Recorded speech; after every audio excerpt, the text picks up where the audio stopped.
who are these people who are playing your game or engaging in your gamified site? And I don't just mean what do they look like in the game. They seem to be a bunch of orcs and elves and other strange monsters riding on war bears. What I mean is, what do you know about the players? That starts with the standard kinds of measures like demographics, age groups, and where they live and so forth, income level, all those kinds of metrics that you might want to get in any standard kind of marketing survey. And psychographics. What do you know about their behavior? What kinds of things do they like to buy? What kinds of things do they like to do? All of those are useful in understanding the players for gamification, just as they're useful in any other kind of marketing or other activity where you're trying to do something involving certain populations of people, and you need to typically segment and not try to be all things to all people because different subcommunities will have different sorts of needs. That's all the starting point, and that will be more or less feasible or normal to do based on the nature of the application. If it's a standard marketing type external gamification situation, then that kind of data may already be there. If it's one of the other categories, then maybe it's not as useful. But in any situation, you can figure out what types of people are they here, knowing that the players in this particular system are a group of your employees as opposed to a group of your customers, for example, makes a big difference. So starting point is general things that you know about your players. But the real important aspect to learn in describing your players is what motivates them. What can you say as a starting point about the different kinds of motivations that your players have? Because again, as I've said many times, gamification very directly and frequently involves motivation.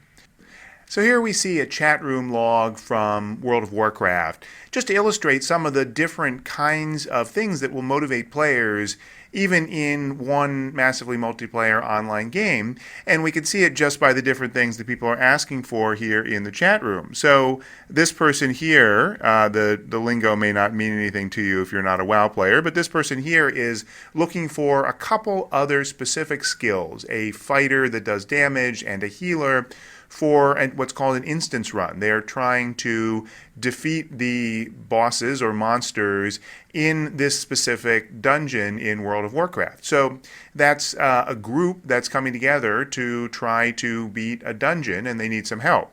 This person here is looking for what's called an enchanter, someone who has specific craft skills, because the person posting wants to improve the quality of their gear, their armor or their weapons, and they need help. They need someone who can cast spells on them, so they're using the chat room to go and find an enchanter. That's something about improving the quality of what you have on your character, which may then be useful for dungeons, or it may be useful just because they want to show off to other people or something else. And this also shows that some people are involved in the crafting system. Those enchanters have spent time and money in the game to build up skills in casting those specific kinds of spells, a different kind of activity within the game. This person here is trying to sell something for 450 gold. The game has an auction house where you can buy and sell, but this person is going and trying to do it directly, trying to make money, engaged in economic activity in the world. Again, a different kind of activity than the previous ones. And all of these different activities relate to different examples of things that people may want to accomplish. This one here is a group that's trying to get an achievement. So they're going to go through a dungeon, but the point is not really to defeat the monsters in the dungeon.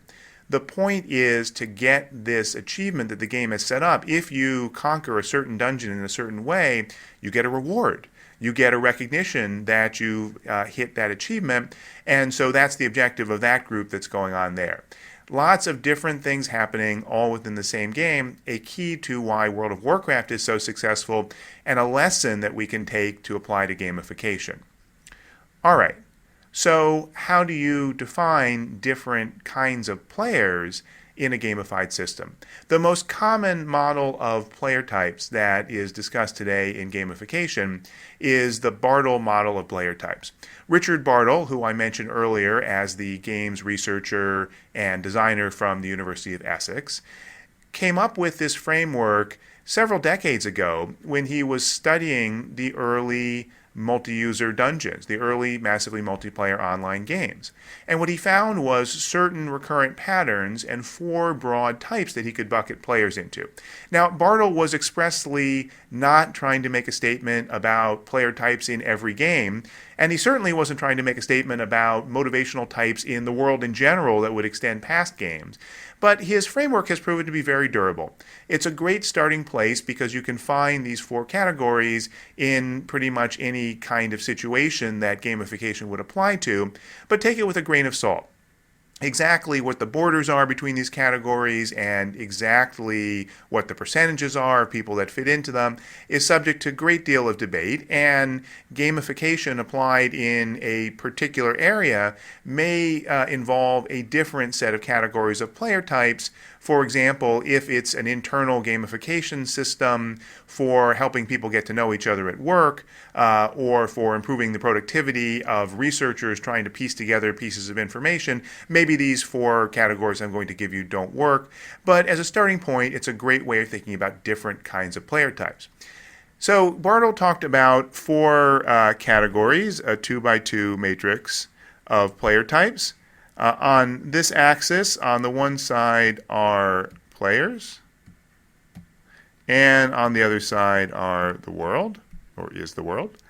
On this axis at the top is acting on those things, and at the bottom is interacting with those things. So players who want to act upon the world, he called achievers. These are people who want to reach some achievement, to overcome some obstacle, probably to get some recognition of their achievement, and so they want to do some action in the world that the game creates and get recognition for that achievement. Those who want to interact with the world, he called explorers. These are the people who want to see what's possible within the game. Go scope out all the territory. Go try and see if they can jump off of that mountain and not fall to their doom. Push on the limits of the game just because it's there, to quote Edmund Hillary's statement about why he climbed Mount Everest. The explorers want to try out every piece of the world that they can find, to find new vistas, to figure out new things to do with the game. Down here, people who care about players as opposed to the world but want to interact with those players, Bartle called socializers. So these are players who care particularly about interacting with others, being on teams, talking and chatting with other players of the game, being part of a community. The social experience is more important than the achievements that come out of that social experience. And finally, the most controversial category Bartle had for acting upon other players, he called these killers. And usually killers are described as people who don't just want to go out and win the game, because that's an achiever, but want to stomp on other people, to fight against other players and totally vanquish and destroy them. In Bartle's framing, killers is actually broader than that. It's anyone who wants to impose themselves on other people. So that could also be, for example, by healing other people, by feeling like you're in control of the situation and that you're the one who's keeping the whole group alive. That would also fit in this category. But basically, Bartle talked about killers as a small but important part of the system. Most people are not killers most of the time. Some estimates are that it's 1% of the population, but they are often the most intense and aggressive participants. They are the ones who really care about the game because they will go to any length to vanquish their opponents, to be the top dogs in charge of whatever they're trying to do. So 4 different categories that Bartle defined. You can think about how those would apply to any kind of situation that might be gamified. Important caveat. This does not mean that we are all born in one of these quadrants, that people are always explorers or always socializers. pretty much all of us are in every one of these quadrants at some time or another for some situation or another. And we typically will go back and forth between different kinds of activities. So thinking about player types doesn't mean segmenting your players once and for all. It means, first of all, understanding what are the different niches that your players can go into, and then understanding how your players at a specific time in the game might respond to one or more of these kinds of structures.